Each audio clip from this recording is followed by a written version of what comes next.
Саламатсыздар жашоого машыгуучулар, кандайсыздар? Жашооңуздар кандай өтүп атат? Бүгүнкү күнгө кандай баштадыңыздар?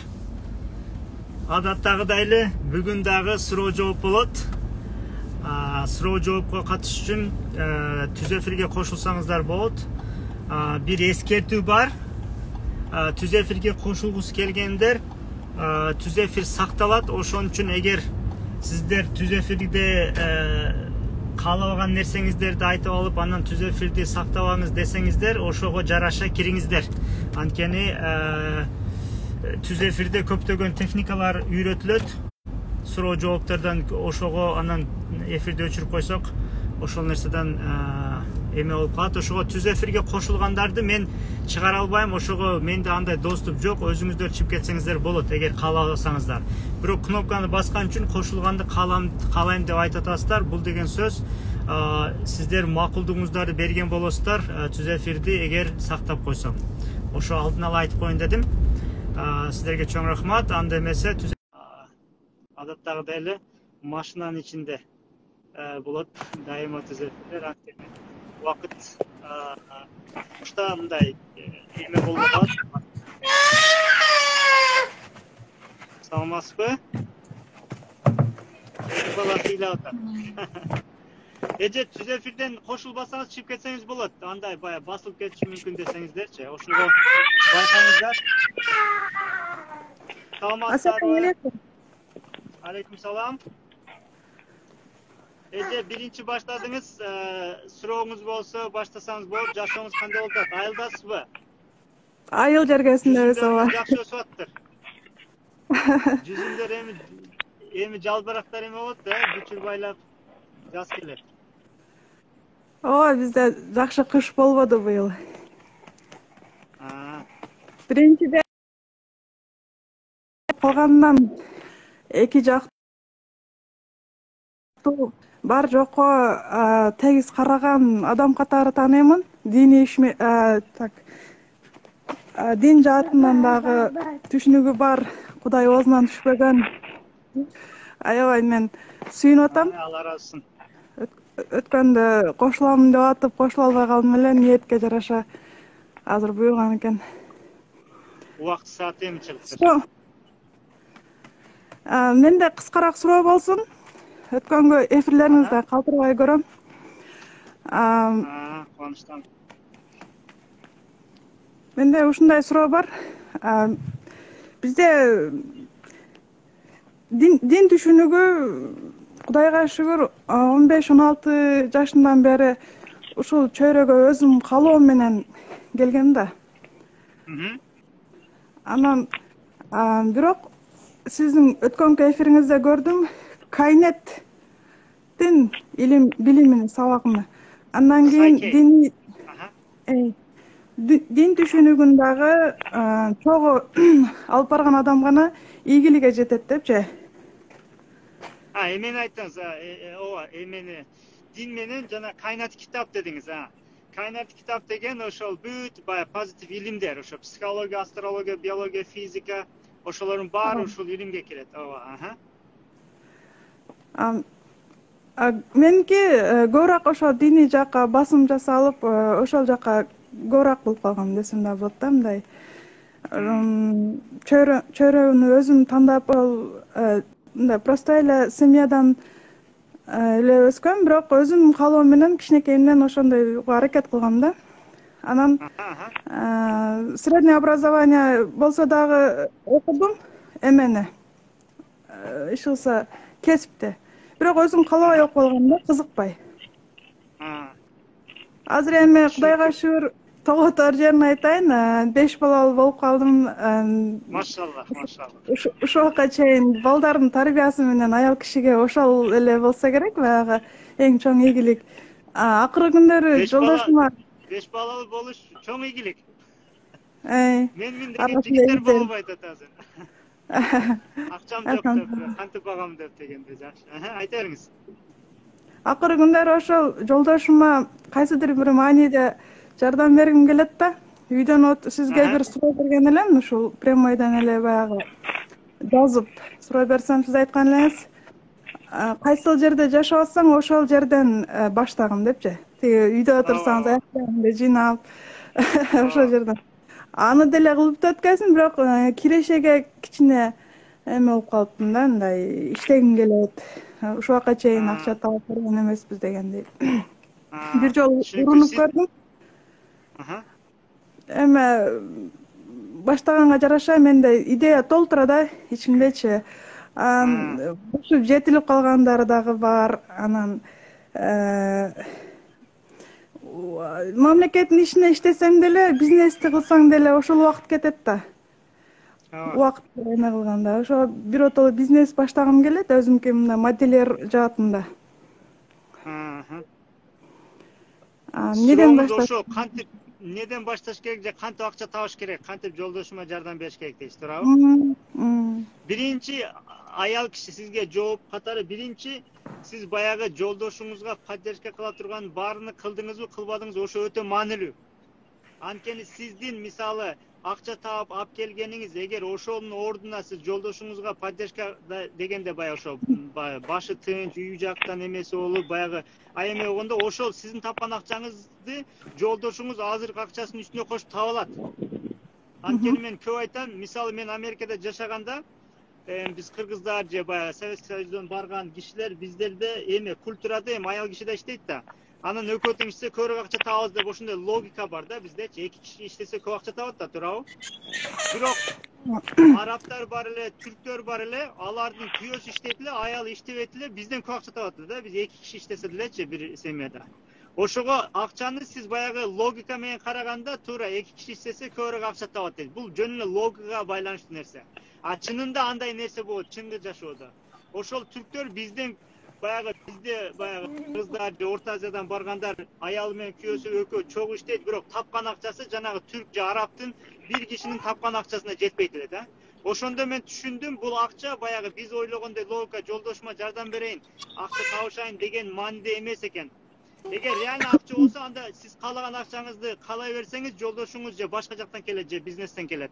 Анан баары бир деле жардам иштегим келет, ал акча менен связь жок десеңиз, анда ал башка нерсе. Анда иштегим келет десе, сиз биринчи ошол айтып атпайсызбы, ойлогон, бышкан нерсе депчи. Сиз кайсыга аябай көп ишенсеңиз, башка бирөөнүн баягы пикирине таасирленбей, ошону баштай бересиз. Качан сиз баштап болбой же бирдемке болгондо анан түшүнөсүз. Ага чейин кылмайынча билбейсиз да. Анан кылганда эмнеге сомненияңыз жок, уверенный, баягы артында Кудай бул жактан берет деп ишенсеңиз, анда ошо болот. Бирок дагы бир нерсе айтып берейин, сизге акча керек болсо, сиз ошо акча жөнүндө кылсаңыз, Кудай сизге ошол акча менен связанный бизнес туура келет. А так сиз ушул бизнесимден ушунча акча табам десеңиз, анда жаратылышка каршы келип каласыз. Мисалы айтасыз, айылда отуруп мен миллиардер болом десеңиз, ушу ишти кылып тоок багып миллиардер болом десеңиз, ал жаратылышка каршы келип калышы мүмкүн. Анткени закономерность бар, мыйзамдар бар бул дүйнөдө. Бирок сиз миллиардер болом десеңиз, анда Кудай сизди бир жактарга жиберип коет. Мисалычы, же бир какой-то бир аябай чоң бизнес, чоң бир эме өлкөлөргө же ошондой бизнес, крупный бизнеске туш келтирип коет. Бирок сиз мындай кылбашыңыз керек да, шарттан башыңыз керек. Мен ушу тоок багып миллиардер болом деген, бул жаратылышка каршы деген сөз да. Мисалы, эгер действительно бирөө тоок мындай физически невозможность болсо, эме болсо, ошондой болуш мүмкүн. Ошого сиз канча акча каалайсыз, биринчи ошону билип алыңыз. Сиздин ниетиңиз эмне болот, ошол маанилүү. Анан ниетиңизде ошол максатыңыз глагол болбош керек. Этиш. Эмне деген сөз? Мисалы, мен жолдошума жардам берем деген бул этиш, туурабы? Бизнес кылам деген этиш. Анан акча табам деген булар этиш. Бала багам деген булар этиш. Буларды цель болбойт. Цель существительный болот. Зат атоочу. Мисалы, ушунча акча, бактылуу үй бүлө, чын балдар, мындай тарбиялуу балдар сыяктуу ошондой максат койсоңуз, анан жанына эмне үчүн каалайсыз, ошону койсоңуз болду. Андан кийин убактысына жөн эле ишеничке жараша коесуз. Убакыт койгон кереги жок. Ошо анан мындайча айтайын сизге, сиздин азыр подсознанияңызда элде уккан нерсеңизден бүт баары сиздин состоянияңыздагы адам ушул эле ишти кылат деген бир эмелер бар бизде. Стереотиптер бар. Стереотип деген эми үйдө отуруп, айылда отуруп кантип болмок эле деген сөздөр бар да. Андай нерседен чыгышыңыз керек. Анткени адамдардын чектеген нерсеси. Анткени Кудай ошол айылда болобу, эме болобу, азыр канчалаган нерселер насип кылып коюшу мүмкүн. Айылда отуруп эле интернеттен аябай көп иш кылса болот, мисалычы. Ошол баягы биржаларда иштесе болот, ал жерде алып сатып эмелер бар, ошол приложениеден үйдө отуруп иштей бересиз. Аны үйрөнүп алсаңыз болот ошол сыяктуу. аяка бир аз акча коюп инициатива кыласыз алып сатасыз, ошондой мисалы эмелер бар да, иштер бар. Ошо сиз биринчи баягы максаттарды жакшы таап алыш керек да, сизге баягы иштеш керек, жолдошума жардам бериш керек. Бул жөн эле причина болуп атабы, же сиз ичиңизден бирдеме калып атасыз? Ошо баягы мындай деген сөз бар да, эми каалаган нерсең башка, бирок элге айткан нерсең башка дегендейчи. Ошо искренний болушуңуз керек ичиңизде. Анан ошону каалагандан кийин анан ошо эгер жөн эле иштегиңиз келсе да, жолдошуңуз менен макулдашып, мен ушундай кылып атам деп баягы өзү сөзсүз баягы иштеген деген сөз жаман болуп кетип көчөгө чыгып андай маани келбейт ал жердечи. Акча менен убакыт, акча менен ишти байлабаш керек. Байлык менен баягы ишти байлабаш керек. Байлык билбейсиз кайсы жакта келет. Сөзсүз иштеп келет деген нерсе жок. Аны далилдеш үчүн кээ бир кишилер бар, вообще иштебейт. Акча келе берет. Эмне дегенде үйдөн арендасы келет, аяктан мындай келет, бир жерге эме ачып койгон, бак эгип койгон, алма түшөт, сыяктуу нерсе. Ошол как раз проблема сиз менен чечилгидей болчу да. Эме сиз адамдардын чувствосу менен дагы эметип атпайсызбы? Подсознание, сознание. Мен да азыр ооба шүгүрчүлүк, Кудайга шүгүр, эме кылсам болот. Акча тапкан деле андай деле эме эмес. Баарына шүгүр кылып үйрөнгөнбүз, Кудайга шүгүр. Бирок ошол аялдар деген үйдө 10 жыл, 12 жыл отура берсе, баягы эмне болуп калат да. После рождения депрессия болосуң ар төрөгөндөн кийин, башка болот. Ошондон кийин иш кылса, мен бир жолу жумуш баштадым. Бизде сиздин эмеңиз заранее айта бериңиз. Мен жумушум айта турганыңызды айтайын, туура эмес дейсиз. Туура эмес дейсиз. Мисалы, аялдар после родовая депрессия болот, анан тигинде болот, үйдө калып канча жыл уже деградация болуп кетет деген сөздөр айтасыз. Туурабы? Туура. Эми караңыз, мен сизге бир секрет айтайын. Сиздин оюңузду, эмоцияларыңызды эч ким чектей албайт. Сиз азыр элдин айтканын айтасыз да, баягы үйдө отуруп, сиз үйдө отурганда сизди бирөө жаныңызда ойлонбой отур, сүйүнбөй отур, мындан кылбай отур, андай дей албайт, андай нерсе жок. Ал жерде эч ким контроль албайт. Бул сиздин ойлогон нерсеңиз, бирок сиздин оюңуз да элдин оюнан келген. Адам баласы үйдө отурса, эчтеке кылбай отурам эмес, сиз үйдө кыласыз да, ошол бүт нерсеңиз ошол жерде. Үйдөн дүйнө аалам менен связга чыгасыз да. Эми азыр биздин логика боюнча аламга чыгыш үчүн Америка барыш керек да, туурабы?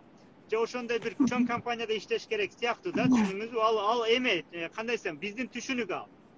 Сиз азыр мен сизге айтам, бир 12 жаштагы бир кыз азыр миллиардер болду, миллионер болду. Канча миллион эме болду да, мисалы NFT дегенди сатып, өзү баягы искусственный эме кылып туруп, сүрөттү эме кылып туруп коюп, ошол жерде 12 жаштагы кыз миллионер болду. Бул эми логикага жатпаган нерсе. Бул эми баягындай болду. Бирок баягы Кудай кааласа берип коет деген сөз бар го. Мына ошо реальный көрүнүп турат да, эмедечи 12 жашта. Сиз ошундан чыгышыңыз керек. Баягы азыр сиздин айткан сөздөрүңүз элдин сөзү. Бизге программа кылынган сөздөр. Сиздин каалаганыңыз эмоция. Любой кишинин каалаганы эмоция. Азыр байкеда бирөөсү мага суроо берет. Мен дагы эч кайсада машинанын аркасында, үйдүн аркасында, ийгиликтин аркасында, дүйнөнү кыдырганын аркасынын баарында эмоция, сезим каалайт. Ал сезим материальный нерсе менен связанный эмес. Сезим өзүнчө нерсе. Ошого сиз айылда туруп ошол сезимге жетсеңиз, мен дүйнөнү ушунча кыдырып, ошондо кыйналып ошол сезимге жетем. Анткени сезимди Кудай берет, туурабы? Ошого сиз баарыбыздын каалаган нерсебиз сезим. Сиз ошо сезимиңизди байкаңыз. Эгер ал тоок баккан менен келсе, анда ошонон келет. Сиз барып дүйнөнү кыдырсаңыз да келбейт ал нерсечи. Ал Кудай мындай сапада теттирет анычы. Ошого менин оюмча сиз үйдө эмне кааласаңыз кыла бериңиз, баягы өзүңүздү чектебеңиз же элдердин айтканын кабыл кылбаңыз. Азыр аябай эркинсиз. Каалаган нерсеңиз ойлой аласыз, каалаган нерсеңиз жаза аласыз, каалаган нерсеңиз сүйлөй аласыз, каалаган нерсеңиз кыласыз. Анан ушундай даража келип калды, азыр мына ушундай тренинг коучингдер, айылда отурасыз, мен тек Кытайда отурам, сиз буяктан алып атасыз. Буну ким эме кылат? Түшүнүңүз, баягы бул нерселер болуп атат, бул аябай эме нерсе. Кандай десем, керемет, мындайча айтканда. Ошону пайдаланыңыз. Балдарыңызды өстүрүп атасыз, сиз баланын психологиясын үйрөнүңүз, балаңызды практика кылыңыз, булар аябай чоң нерселер, аябай жакшы нерселер. Ошо бул багытта опытың деле ашып калат экен, ошо энергиябыз жумуш иштегенге эме жаш убакта бир аз болсо дагы иштеп көргүм келет экен да, мындайча айтканда. Ооба. Эми баягы ичиңизде калып калган нерсе да, бирок сиз ошондой эме жагына бир иштеп көрүңүз. Эгер жолдошуңуз уруксат берсе, определенный иш болсо кылып көрүңүз, аны кылыңыз, муну кылыңыз, ошонун эме кылыңыз. Бирок мен эми аны определенный убакыт келгенден кийин түшүнсөңүз керек. Бирок мен азыркы состояниеде мен мындай да, үй бүлө өзүнчө бир компания айта келечи. Сиз азыр иштеп атасыз. Сиз азыр аябай иштеп атасыз, 24 саат иштеп атасыз, балаңыз ыйласа ойгонуп каласыз да, туурабы? Анан аны бирок иш катары көрбөйт общество. Аны адам иши, сиз азыр ошончо айлык таптыңыз дейли, макул, $100,000 таптыңыз, туурабы? Анан ошо $100,000 эмне кыласыз? Балаңызды окутушканга бересиз. Экиге окуса кружокторго жаздырасыз, английский берип ошол акчаны коротосуз. Бирок сиз азыр балаңызга мээрим бергенди, күч бергенди, өзүнүн проблемасын чечкенди үйрөтсөңүз, ошол акча итегиле $100 миллион табасыз. Балаңыз через балаңыз аркылуу, анткени балаңыз ийгиликтүү болду. Анткени балаңыз ошондой баягындай комплексин өспөдү. Мээримди баягы сүйүүнү көп алган үчүн баягындай уверенный өстү сыяктуучу. Аны акчага айландырсаңыз, ал $1,000,000 болот, мисалы жеряне. А сиз баягы тапкан акчаңызды көчөдө жүргөнүңүз үчүн балаңыз сизди көрбөй калды, сезимиңизди, мээримиңизди билбей калганда, ал бала баягы сүйүүсүз өскөн бала неуверенный болуп өсөт, эме боло албайт, ошондой. Бул просто сиздин баягы бир коркууңуз же какой-то бир неудовольствие болгону же дагы көрө элексиз аны. Бирок сиз сөзсүз иштеп көрүңүз, сөзсүз бир иш кылып көрүңүз. Андан кийин бүт нерсени баягы өзүңүз көрмөйүнчө бирөөнүн айтканы анча таасир бербейт да. Ошого мен көп кишини баягы токтотпойм заранечи. Аны ал өзү тажрыйба алыш керек, анан Кудайдын иши. Кудайга кайсы себептер менен ошо чувствону берет. Бирок мен айтканым баягы общий, баягы сезилген нерселерди айттым. Ошол иштей бериңиз, эме кылып. Эме практикадан ошол бизде менде иштеп көргөнүмдө биздин жерибиз өтө кымбатчылыкты көтөрбөгөн, орто баадагы анан жакшы товарды алгысы келген жер экен да. Мен соодага бир чыгып көрдүм эле. Ошол жактан дагы бир эки кандай бизнести дагы кыла алган кылат экен, мындайча айтканда. Ошо сиз ошо бизнес жаатында жүрөсүз, эмне сатса болот, эмне кылса болот дегендей мындай жерде. Ал технический нерсе бир. Мен общий нерсени айтышым мүмкүн, бирок баягы именно сиздин аякта ал неважный.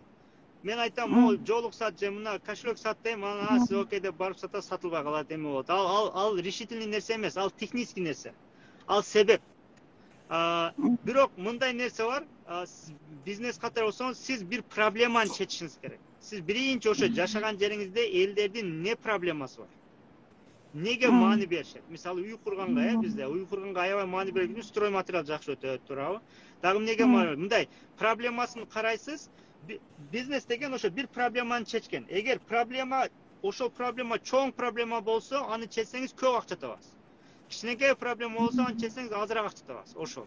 Сиз канча акча тапкыңыз келди, ушунча ошо проблеманы издейсиз да.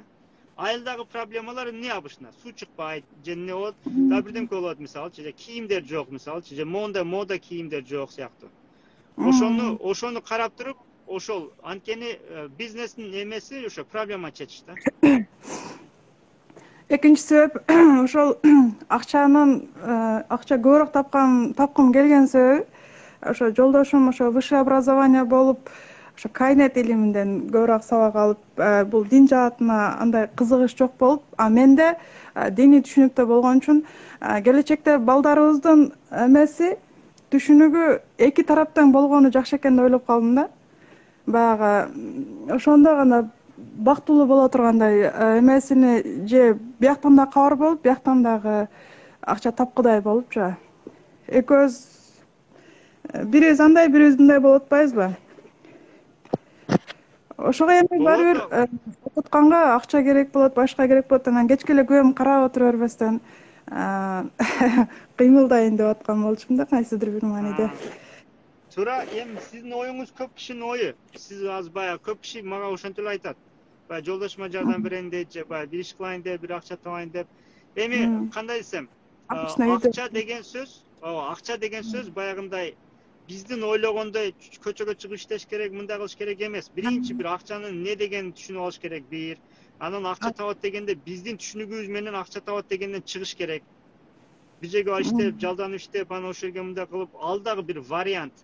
Бирок эгер көп акча табам деген киши биринчи баягындай баягындай кандай десем ойлоруну, убежденияларын өзгөрүш керек экен. Чектөөлөрүнүчү. Ошол ийгилик каалам, сиз кылып кете бериңиз. Анан кайсынысы иштесе, ошонун үстүнөн кошуп кете бересиз. Да бирдемкени кошумчалап кетким келди эле. Ошо сиз тараптан чалып атам да, мен ошол эмеден болот экенсиз го. Кокжардан. Кайсы? Мен Нарай деген айылдан болом. Туугандардын баарысы ошол. Мен Араван районунан чалып атам сизге. Араван. Алла кабыл болсун, ишиңизге ийгилик. Рахмат сизге. Болуптур, ийгилик каалам. Салам алейкум. Siz çıkıp ketseniz bolot, men sizi çıkara albayım da, ошого siz özüңüz эме кылсаңыз болот. Саламатсызбы? Assalomu alaykum. Qandaysiz? Den so'luk ishlaringiz yaxshimi? Yaxshi, o'zingiz qandaysiz? Jerdeshler, Naray. Xudoga shukr. Söylesem bo'ladi biz. Qayerdan? Ağalar arqılı. Söles aylı hükmet. Aytamga aylı. Töles aka, yaxshi. Aldıydı. O'sha yer yaqin. Yaxshi. İşleriniz yaxshi og'ay? Yaxshi, ishlar Xudoga shukr. Ayıldasizmi siz? Ağalar arqılı.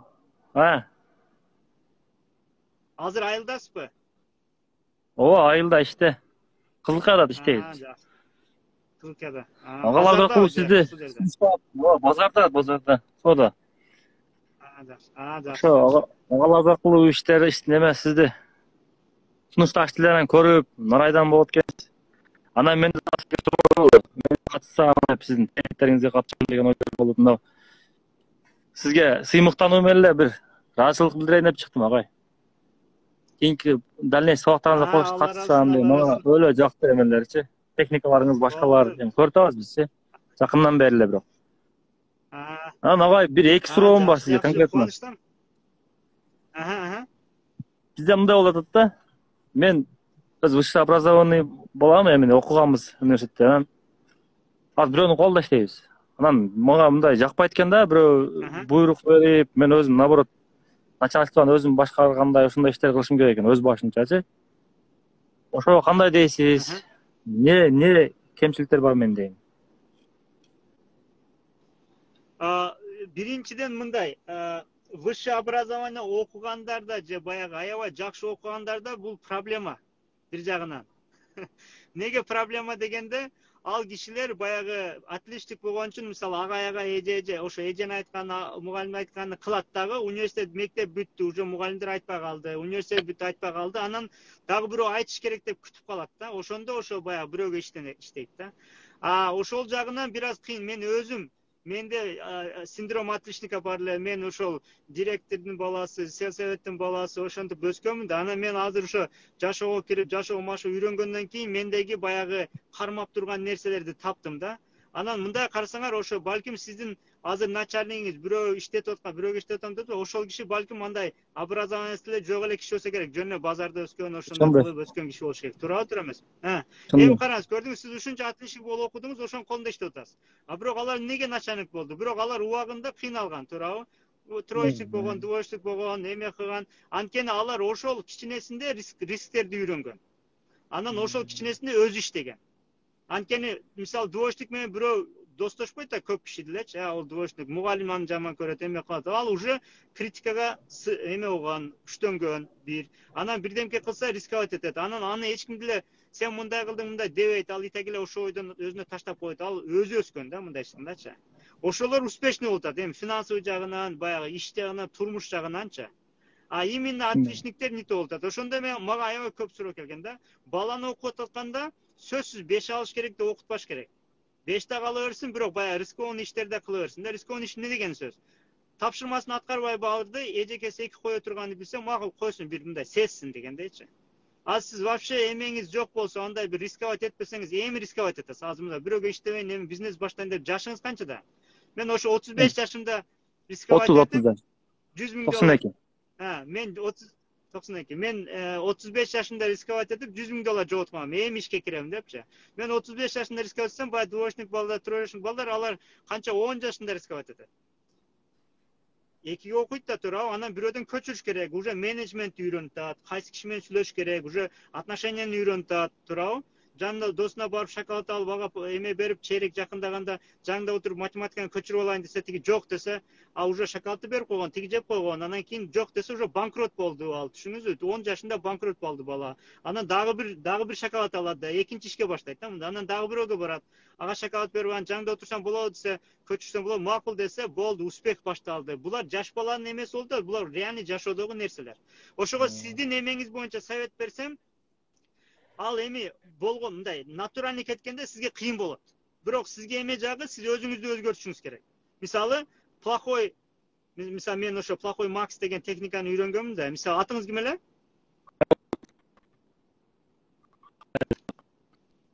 жакшы угулбай калды связь Хайрулла.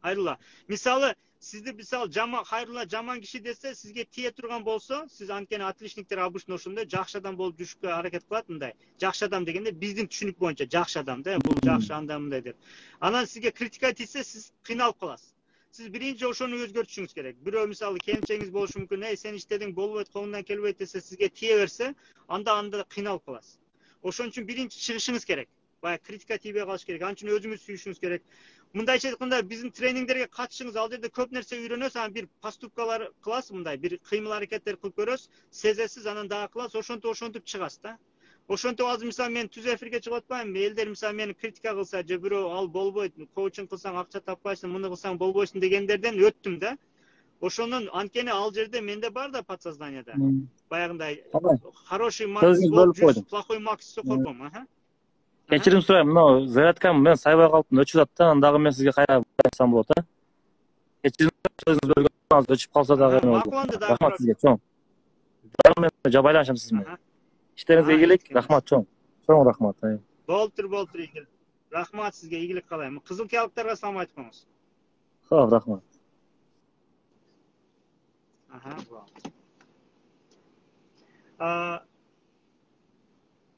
Анда эмесе бирөөнү коштум, ошо бир киши кошулса ошо менен бүтүрөлү. Түз эфирди. Жумуштар башкалып. Саламатсызбы?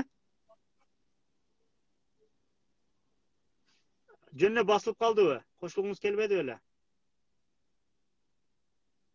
Анда өзүңүз чыгып кетсеңиз жакшы болот, анткени мен чыгара албайм да.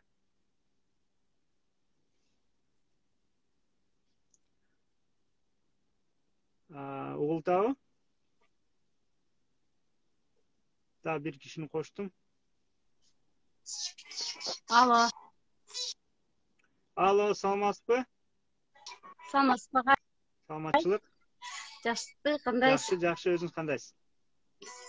Агай, сиз менен прямой эфирге чыгып атканым үчүн өтө толкунданып атам. Мен сизге өтө ыраазычылык айткым келет да, чындыгында ыраазычылык айткым келет сизге. Аллахка шүгүр, сизди бизге жолуктурган үчүн, тааныштырган үчүнчү. Анан менде бир эме бар да, мындай бир бизнес же бирдеке кылайын деп барып бир нерсени алып же сатайын дегенде өзү ошондой жумуш кылгым келет, бирок сатайын десем, мен бирөөлөргө боорум ачып кетет дагы. Өзүм кымбатка алган буюмду дагы адамдарга арзан берип боорум ачып, мындай арзан берип салам да. Анан мага эмес окшойт бул бизнестин иши, эмне иш кылсам болот дейм да. Башка иштер ичим ачып кете берет да. Ичиңиздин ачып кеткен себеби мындай. Сиз ошол нерсени туура эмес, жаман деп билет окшойсуз да ошого. Ошонун баягындай жаман кылып атам деп ойлойсуз. Ал жерде тижарат деп коет го баягы соода деген ал диний жакта бар. Ал жерде сиз эч кимге бир зыян кылган жоксуз, эч ким бир акысын жеген жоксуз. Аны алдыңыз, саттыңыз. Эгер алган киши болсо, ал ыраазы болуп алып атат. Ошолорду ассоциацияларды өзгөртүшүңүз керек да. Анан болбосо башка иш кылып барып көрүңүз. Могул жерде мени да кошуңуз дегендер өздөрү кошулуш керек. Мен сизди баягы издеп таап кошо албайм да. Ошого кошулганды үйрөнүңүздөр, анткени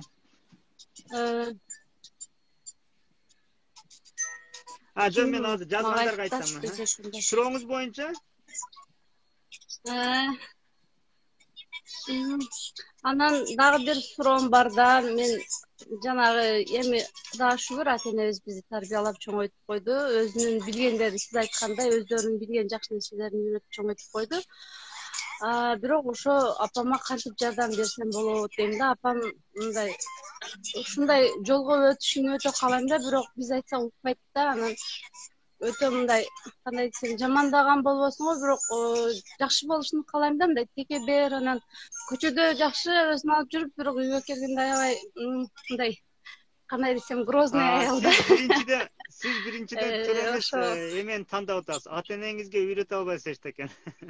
Ата-энеңизге сиздин түшүнүгүңүз боюнча үйрөтө албайсыз. Ооба, ошо үйрөтө албайм, ошо кантип жол көрсөтсөк. Биринчиден Жок, мен үйрөтө ата-энеңиз албайм. кандай болсо ошону кабыл кыласыз. Ошондо сизге тийбей калат. Анткени Кудай адамды ар түрдүү жараткан. Кээ бирке каардуу жаратат, кээ бирке сылык жаратат, кээ бирке мындай, анын баары жаман деген нерсе жок.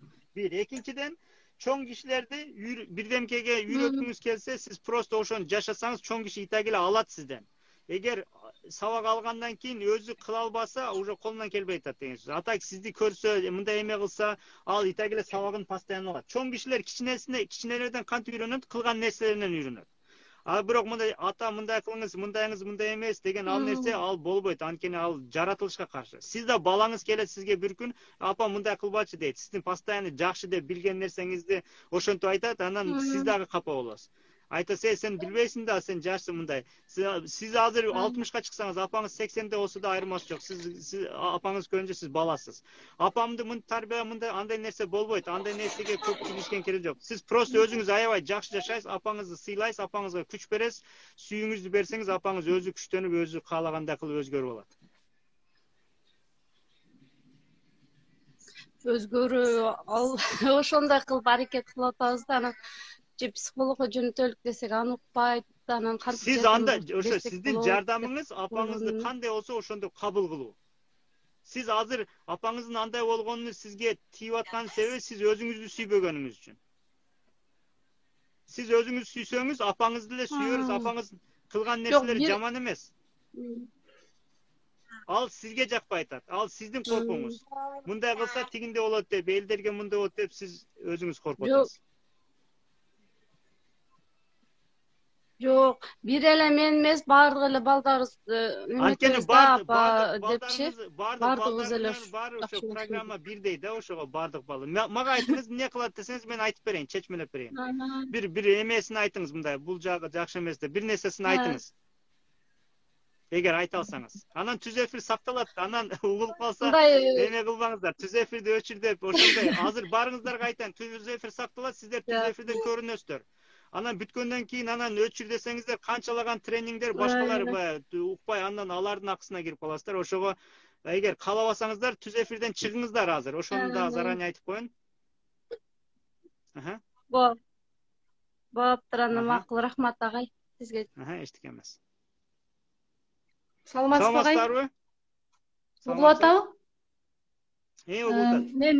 Мен бир маселе боюнча сурайын дедим эле да. Жолдошум ушу иштеп акча табат, бирок кичине иштегенден кийин эле мындай эмеси калып калат да. Иштегим келбей атат. Бул мен үчүн эмес, бул жумуш деп ушинтип адамды кыжаалат кыла берет да. Анан мындай акырын жакшы айтып түшүндүрүп айтам. Шүгүр эле ушундай жакшы эле болуп атат.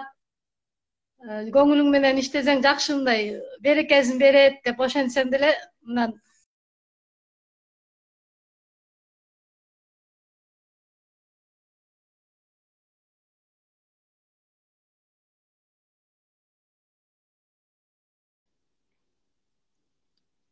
деп ойлойсуз? Мен мынтип ойлойм. Мен ишо эркекмин, үй бүлөм бар, ошо сиздин айткан көйгөйүңүздөн өткөнмүн сыяктуучу.